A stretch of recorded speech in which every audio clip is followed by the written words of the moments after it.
टेट्राक्लोरोइथाइलिन तो नहीं बनेगी, आपकी मुश्किल में नहीं है। टेट्राक्लोरोइथाइलिन तो इथाइन से तो बन जाएगी, इथीन से कैसे बनेगी अंदर जाने।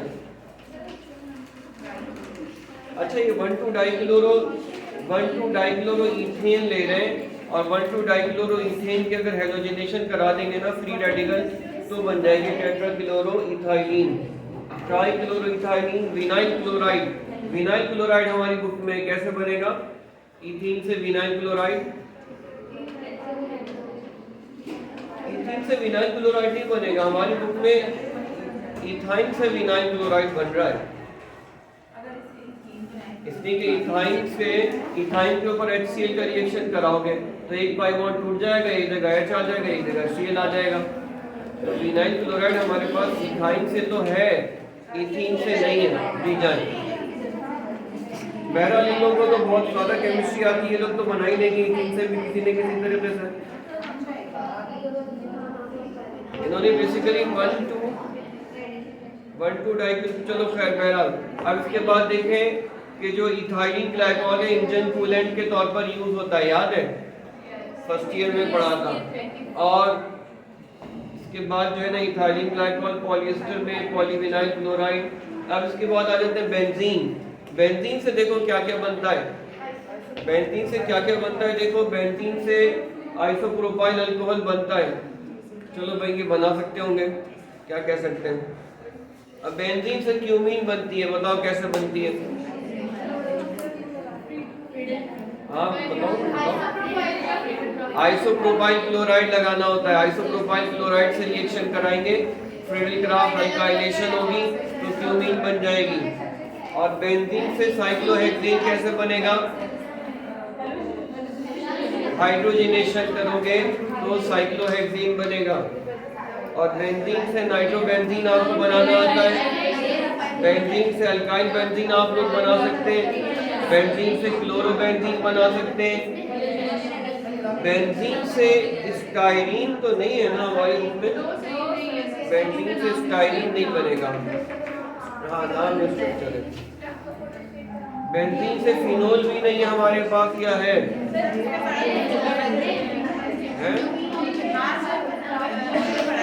अच्छा, बेंजीन से फिनोल भी है।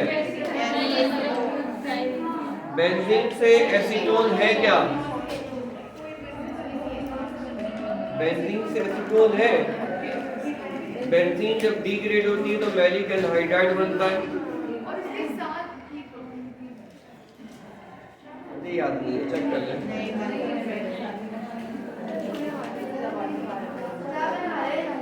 क्या बेंजीन से एसीटोन मिलता है?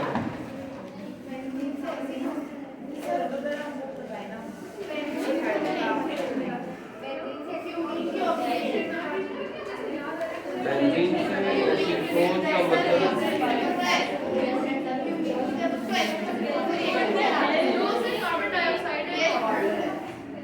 ठीक है।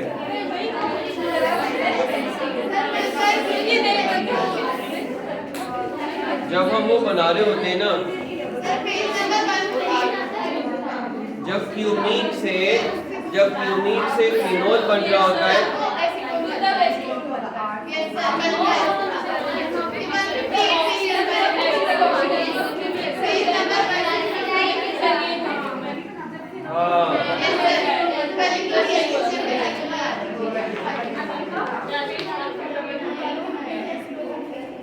अच्छा उसके बाद देखें बिस्फिनोल है, सॉल्वेंट है, एडिपिक एसिड है, कैप्रोलैक्टम है, एनिलीन है, डिटर्जेंट्स है, पॉलीइथाइलीन है, पता नहीं क्या क्या।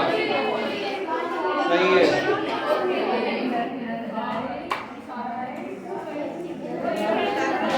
अच्छा बेटा बात सुनो, ये देखो मैंने ना ये टेबल था, इस टॉपिक पे मैंने कोई 5-6 मिनट लगाए, इसलिए लगाए कि थोड़ा सा टाइम में लगाऊंगा तो आपको हो सकता है ये याद करने में आसानी हो जाए, तो आप भी थोड़ा सा टाइम इस पे लगाना, याद कर लेना इसको। अब हमारे refining of crude oil, crude oil की फ्रैक्शनल डिस्टिलेशन किसी को आती है? क्रूड ऑयल की फ्रैक्शनल डिस्टिलेशन किसी को आती है? बैटरी पे छोड़ देगी, नहीं बैटरी तो पड़ी थी, आसान है। बस पड़ी थी इतना के बस हुए। देखो मैं बताता हूँ, इतना मुश्किल नहीं है। हम सच हो सच फ्रैक्शनल सच है ना भाई। डिस्टिलेशन आवाज कमेंट है कि फिकर है ऑफ ऑयल। अच्छा बेटा जरा बात सुनो जरा, एक बात जरा ध्यान में रखिएगा सर कि बॉइलिंग में और इवेपोरेशन में फर्क है। Boiling takes place at a boiling point but evaporation continues at all temperature.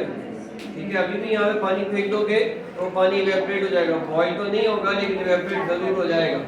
ठीक है, तो ये एक बात ध्यान में आपने रखनी है।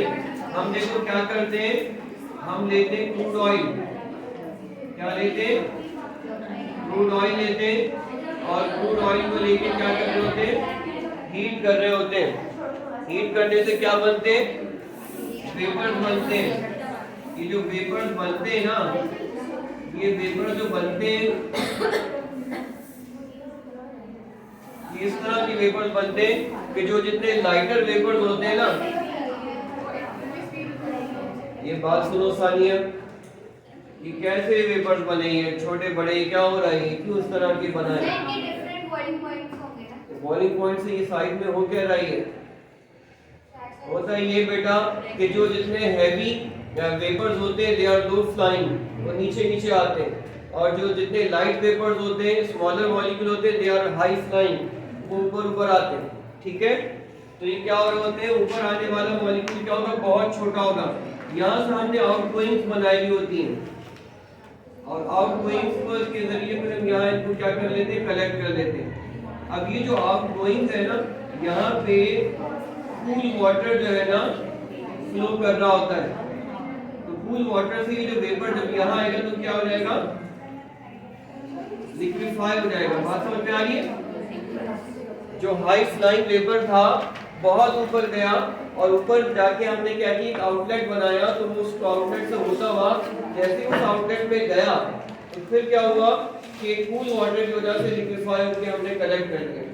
और जो लो फ्लाइंग होगा तो यहाँ भी हमने एक आउटलेट बनाया हुआ है और यहाँ हमने आउटलेट बनाए, उसके बाद भी क्या हो रहा है? कूल वाटर जो है ना वो फ्लो कर रहा है। तो यहाँ जो लो फ्लाइंग वेपर होगा वो इस रास्ते पे आएगा और इस रास्ते पे आने के बाद क्या होगा? कूल वाटर की वजह से लिक्विफाई हो जाएगा। ठीक है, तो हमने क्या किया? इस तरीके से जो हैवी मॉलिक्यूल्स थे वो नीचे नीचे सेपरेट हो जाएंगे और जो जितने लाइटर मॉलिक्यूल है वो ऊपर ऊपर जाके कलेक्ट होंगे। इसी को कहते हैं फ्रैक्शनल डिस्टिलेशन, कि हमने हर फ्रैक्शन को सेपरेट कर लिया। ठीक है, और जो ऊपर जाने वाला हाई फ्लाइंग लिक्विड है, हाई फ्लाइंग वेपर है, उसको कहते हैं लो बॉइलिंग।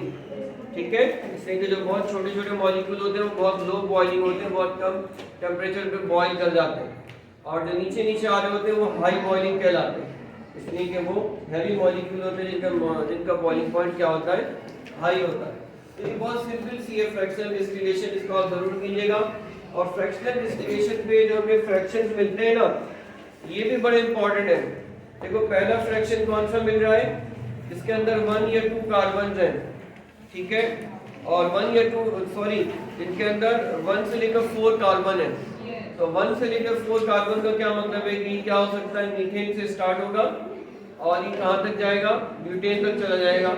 और ये भी हो सकता है कि इसी के अंदर हमारे पास इथीन और वो भी आ रहे हैं, इथीन और प्रोपीन और ब्यूटेन भी आ रहे हैं। तो 1 से लेकर 4 तक कार्बन होंगी, मेनली प्रोपेन और ब्यूटेन गैसेस होती हैं व्हिच कैन बी कंप्रेस्ड और लिक्विफाइड। ये जो सीएनजी होती है बेसिकली क्या होती है? कंप्रेस्ड नेचुरल गैस ही होती है, जिसमें जो मेजर प्रोपोर्शन होता है वो किसका होता है? मीथेन का। ठीक है, और इनका boiling point less than 25 degree centigrade होता है, यानी अगर आप इनको बहुत ज़्यादा कूल करके लिक्विड फ्रैक्शन में कन्वर्ट कर लें, फिर जब आप इनको मिसाल के तौर पर आपने -50 पे ले गए और ये लिक्विफाई हो गई मिसाल के तौर पर, अब जब आप -50 से टेम्परेचर बढ़ाते हुए आप 25 डिग्री सेंटीग्रेड पर आएंगे तो ये बॉईल कर देंगे, बल्कि 25 से पहले ही बॉईल करके दोबारा गैसेस स्टेट में आ जाएंगी।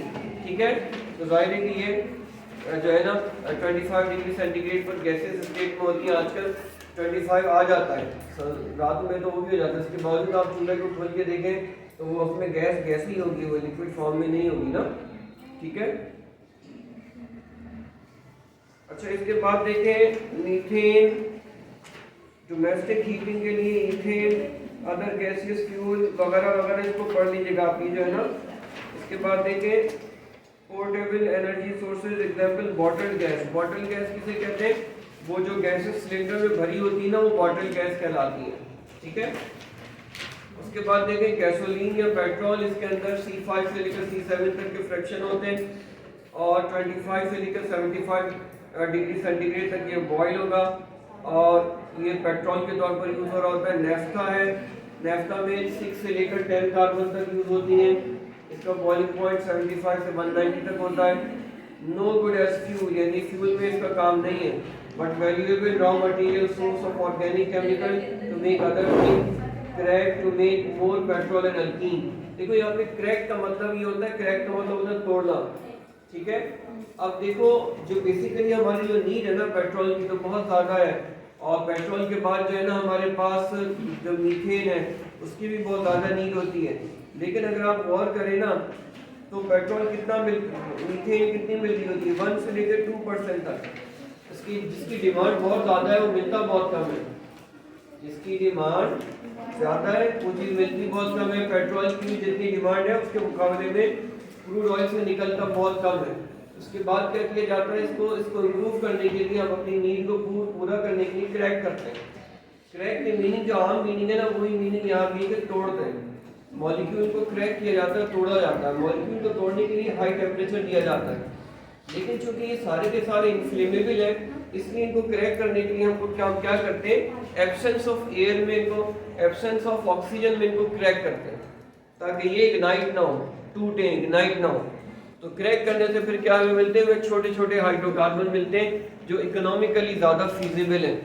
ठीक है, तो क्रैकिंग बेसिकली प्रोसेस ही वही है कि जिसमें एक लॉन्ग चेन हाइड्रोकार्बन को ब्रेक डाउन किया जाता है स्मॉल चेन हाइड्रोकार्बन में, इसलिए कि स्मॉल चेन हाइड्रोकार्बन इकोनॉमिकल जो है ना उनकी इंडस्ट्रियल इंपॉर्टेंस ज़्यादा है, उनकी नीड ज़्यादा होती है, जबकि लॉन्ग चेन की इंडस्ट्रियल नीड इतनी ज़्यादा नहीं होती। उसके बाद देखो ये नेफ्था हमने देखा, पैराफिन और केरोसिन ऑयल। ठीक है, केरोसिन ऑयल जो है ना उसको जेट फ्यूल के तौर पर यूज़ किया जाता है। और अगर आप कभी मालगाड़ी देखें ना तो मालगाड़ी के अंदर जो सिलेंड्रिकल कंटेनर्स होते हैं उनके ऊपर केरोसिन लिखा हुआ होता है, तो केरोसिन की अच्छी खासी ज़रूरत होती है हमें। ठीक है, तो एयरक्राफ्ट फ्यूल के तौर पर ये यूज़ हो रहा होता है। ये इसका देखिए less volatile, less flammable then petrol, domestic central heating fuel, aircraft fuel. बात सुनो, डीजल। अच्छा जो है डीजल जो है ना वो तो मेरी सुनेगा, मेरी वो तो किसी की भी सुनना। डीजल ऑयल, इसके अंदर 40 से लेकर 20 तक कार्बन होती है जो कि बांग्लादेशी का डीजल